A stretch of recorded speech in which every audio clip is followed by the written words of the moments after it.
get to you in a minute here, brother. But we need Jimmy, because Jimmy was very upset with me that we didn't get his "Who would you like to jam" list out of the way from earlier. And I have 4, and one is the same as yours. Oh, I don't know how I'm going to deal with that. Nathaniel Rateliff. Oh, yeah. And the Night Sweats. I do trumpet with them. Okay. All right.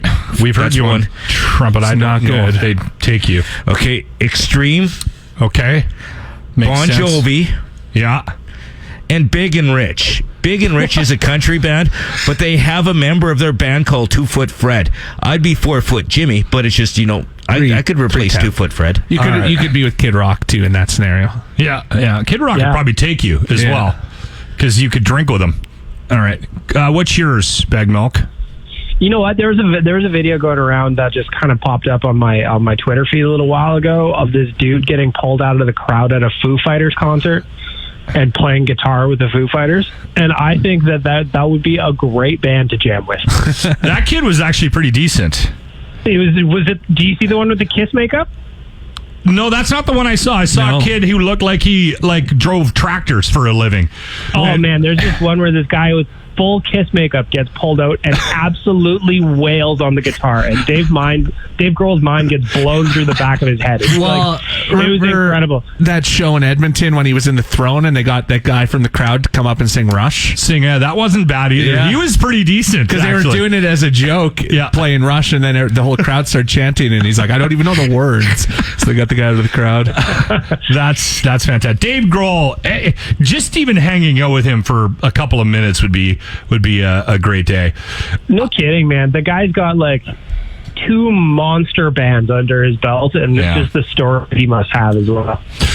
I have a question that I want to start with, but I also want to say this out loud. I never want this segment to turn into a discussion about the cap issues.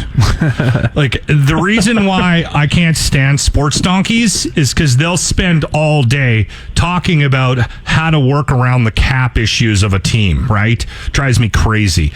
But it's worth saying out loud that as we close in on a season that's just around the corner here, the Oilers and a number of teams are dealing with some cap issues. And I didn't know this. I didn't know that bonuses, overages, and things like that impacted the cap. Oh, yeah. Yeah, so as an example, Mike Smith got $200,000 just for playing 30 minutes of Game 1 in the play-in series. Wow. So that had to get tacked onto the cap somewhere, and if they didn't have the space, it gets carried over as an overage. So I always thought the bonuses were added on to people's contracts to avoid the I guess they've changed that, right? To avoid the cap issues. Anyway. Well, it depends, right? Because Connor McDavid gets a bonus every year, but his just gets paid out as a check on July 1st, whereas Mike Smith had performance bonuses, Ethan Bear had performance bonuses, Gaetan Haas had some as well. So all I can think about is winning holes in golf. Do you know what I mean? They just keep adding up and piling up, and if they don't have any room in it on your cap, then it gets carried over, which is, like you said, a struggle a lot of teams are going to face this year. And the thing that almost salary cap lock is I'm so bad at math, I can't figure any of this out. So that's why I'm on this show, because somebody who actually knows how to do math. That's good. Yeah. And we enjoy it. Anyway, it'll be interesting to see, because there's some fines from what I was reading, and about half the teams are dealing with this crap. So it's not just the Oilers. A lot of the teams, I think, were expecting that it was going to go up. No one expected COVID. And anyway, we'll move on. We don't need to have a longer discussion on caps. I have a question for you. And this is another way of asking you a similar question I've asked you. Out of the teams that are left playing right now, who are you the most comfortable with raising the cup in our own barn? Oh, man, that's just so hard. You know what I mean? It's just, if a meteor could come and hit Rogers Place and nobody gets hurt, and then the Stanley Cup is not awarded, then I would be happy with that answer. But I guess to play along, I don't know. I think I kind of wouldn't mind Vegas. I just like the way they play. They're fun to watch. Vegas is a good pick. The Avalanche are fun, but they're in trouble against Dallas, so I don't know if they'll be able to pull it off. So I guess I'd go with Vegas, but, it's going to hurt either way because I'm going to know that that's at Rogers Place, and the Stanley Cup is going up to a team that is not the Edmonton Oilers. What about the Islanders? I like the Islanders. Oilers light. I mean, they got... That's true. The Islanders are fun, too. Barzal should have been an Oiler.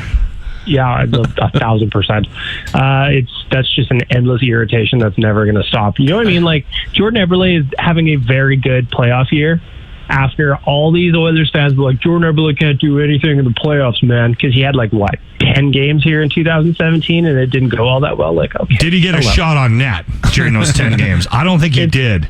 Yeah.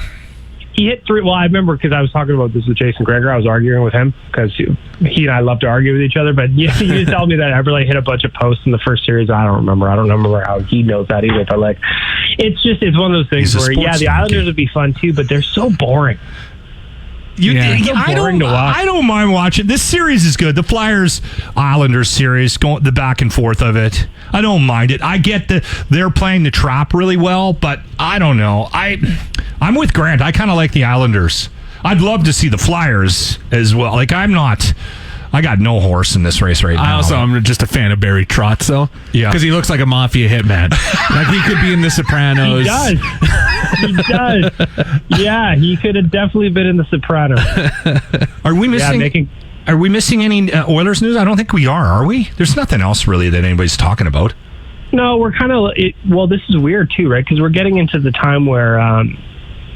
normally this is the off season where player movement and stuff is happening a lot more, but then now the playoffs are still on. So I guess for the Oilers, the only thing that's really coming up is a bunch of some of the guys hitting the trade boards all over. Adam Larsson is up on the TSN trade board right now. Yeah. And I think it's because his back issues may prevent him from playing a full season. I don't think that the Oilers would want to trade him if he was 100% healthy and able to compete on a nightly basis. But I think that because of the cap issues you mentioned and not necessarily knowing how his health is going to hold up, I could see him getting moved. So that's kind of where we're at with the Oilers news. It's all just outside of the 50-50 delays finally being sorted out. It's just now it's rumor season. Just so you know, we didn't win the 50-50 Baggedmilk. Neither did I, but I did tweet out that my friendship is for sale or rent. So if anybody's listening to this that did win it, I will show up at your birthday party. Any interest in your pants only page as well?